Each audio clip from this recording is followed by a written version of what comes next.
আজি পহিলা মাঘ আৰু পহিলা মাঘৰ দিনটোত আমি উপস্থিত আছোঁ মৰিগাঁও জিলাৰ ঐতিহ্যমণ্ডিত আহতগুৰিত আৰু আহতগুৰিত 5 দিনীয়াকৈ কালিৰে পৰা অনুষ্ঠিত হৈছে ভোগালী উৎসৱ আৰু এই ভোগালী উৎসৱৰ লগত সংগতি ৰাখি এখন বিশেষ প্ৰদৰ্শনীৰ ব্যৱস্থা কৰা হৈছে। মই এটা বিশেষ দৃশ্য দেখুৱাবলৈ চেষ্টা কৰিম। আহতগুৰি বুলি ক'লে যি ম'হৰ যুঁজ, এই ম'হৰ যুঁজ এটা সময়ত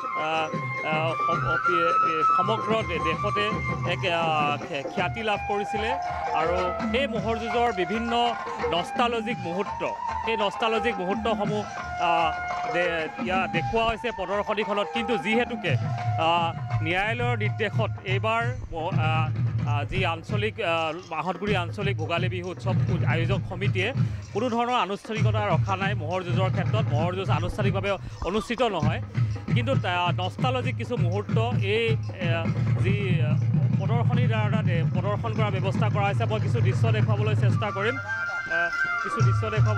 কৰিম আৰু এই যি বিশেষ প্ৰদৰ্শনীখনত কেইবাখনো আপুৰুগীয়া ফটো প্ৰদৰ্শন কৰা হৈছে, যি ফটোসমূহে এটা সময়ৰ আহতগুৰিৰ যি ভোগালী উৎসৱৰ যি ব্যস্ততাপূৰ্ণ সময় আৰু যি উৎসৱ উদযাপনৰ বিভিন্ন মুহূৰ্ত, সেই মুহূৰ্তসমূহ দেখুৱাবলৈ চেষ্টা কৰা হৈছে। বিশেষকৈ এইবাৰ যিহেতুকে ন্যায়ালয়ৰ নিৰ্দেশত ম'হৰ যুঁজ সম্পূৰ্ণৰূপে বন্ধ হৈছে, গতিকে আহতগুৰি ম'হ যুঁজ সমিতিয়ে ইতিমধ্যে উল্লেখ কৰিছে যে তেওঁলোকে কোনো ধৰণৰ আনুষ্ঠানিকভাৱে ম'হৰ যুঁজ আয়োজন নকৰে। কিন্তু এটা নষ্টালজিক এটা মুহূৰ্ত যে এই ফটোসমূহত আচলতে বিভিন্ন মুহূৰ্ত দেখুওৱা হৈছে। কি ক'ব এইবাৰ কেনেধৰণৰ আয়োজন? ধন্যবাদ আপোনালোকলৈ। মই ঐতিহ্যমণ্ডিত আহতগুৰি আঞ্চলিক ভোগালী উৎসৱ সমিতিৰ সম্পাদক হিচাপে অসমবাসীলৈ মই ভোগালী বিহু ওলগ যাচিছোঁ আৰু আমি 5 দিনীয়া কাৰ্যসূচীৰে সৈতে আমি ভোগালী উৎসৱটো আয়োজন কৰিছোঁ। আমাৰ সন্মানীয় মন্ত্ৰী তথা জাগীৰ সমষ্টিৰ বিধায়ক পীযুষ হাজৰিকাৰ মুখ্য পৃষ্ঠপোষকতাত আৰু তেওঁৰে ভাতৃ নিসিংহ হাজৰিকাৰ তত্বাৱধানত আমি 5 দিনীয়া কাৰ্যসূচীৰে আমি ভোগালী উৎসৱটো আয়োজন কৰিছোঁ। আৰু এই কাৰ্যসূচীত বিভিন্ন ধৰণৰ 5 দিনীয়া 5টা বিভিন্ন ধৰণৰ কাৰ্যসূচী আছে।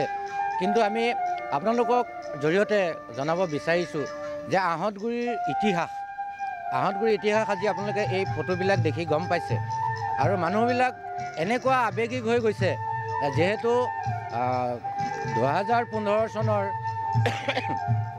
উচ্চতম ন্যায়ালয়ৰ নিষেধাজ্ঞাক আমি শিৰোগত কৰি আমি কোনো যুঁজ পতা নাছিলোঁ।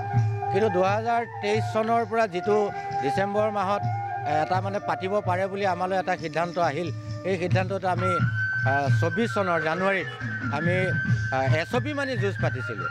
কিন্তু কাৰ কি পাক চক্ৰান্ত নাজানো ক'ব, কিন্তু যে আমাৰ বহাগ বিহুত কোনোবাই ম'হ যুঁজ পাতি আমাক এইবাৰ আকৌ উচ্চ ন্যায়ালয়ে আমাক আকৌ ম'হ যুঁজ পতাৰ পৰা বিৰত ৰাখিলে।